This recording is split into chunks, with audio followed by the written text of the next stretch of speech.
That's right, Monse. Pope Leo spent the 4th of July highlighting what he sees as the deepest meaning of America's founding ideals, that freedom is inseparable from the dignity of every human person.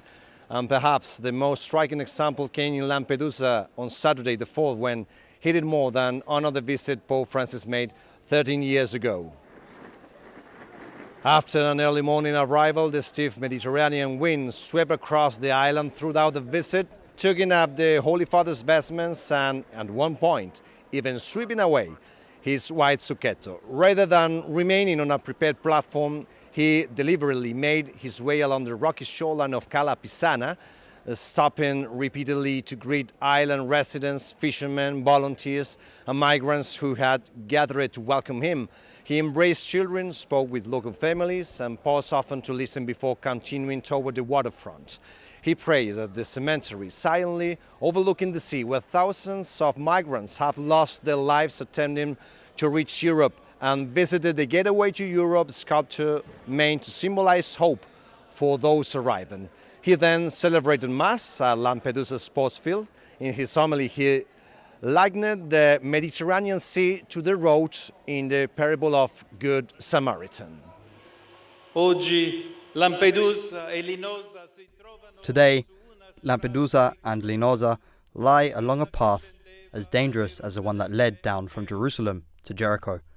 Here, you have seen not just one, but thousands of human beings fallen into the hands of robbers who have taken everything from them. It was more than a commemoration of his predecessor. It was a renewal of Pope Francis' appeal that the world never become indifferent to those forced to flee their homes. Pope Leo went further, asking us to build a civilization of love. Only hours later, the Vatican released Pope Leo's letter to all Americans marking America's 250th anniversary. In that letter, he reflected on the Declaration of Independence affirmation that all people are created equal and endowed by their Creator with certain unalienable rights, writing that those words continue to challenge every generation to build a society that safeguards life, promotes authentic freedom, protects the vulnerable, and pursues the common good. And he concluded this day with a more personal moment. After returning from Lampedusa, Pope Leo accepted an invitation from U.S. Ambassador to the Holy See, Brian Burch, spending part of the Independence Day with Ambassador Burch and his family at the ambassador's residence.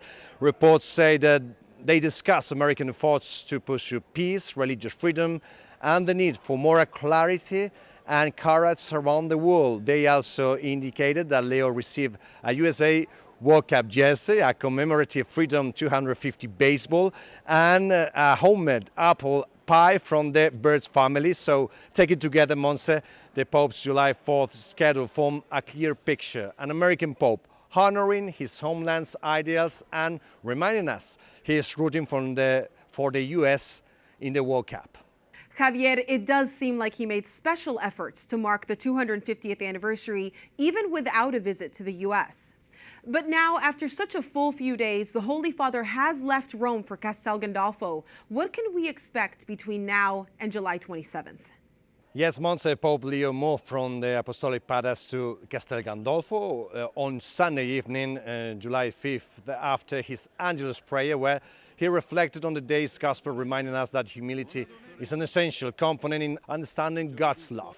He then prayed for the victims of the Venezuela earthquake and spoke about finding hope in Christ amid war and suffering. He will stay here about an hour away from the Vatican for a period of rest that will continue until Monday, July 27. This is the second time in his pontificate that he has revived the tradition Pope Francis abandoned. During this time, all general, private, and special audience will be suspended. However, the Holy Father will still maintain a public presence on Sundays in July. He is scheduled to recite the Angelus from Piazza della Libertà in Castel Gandolfo. General audience will resume on Wednesday, August 5, but of course we will be here reporting on his summer activities.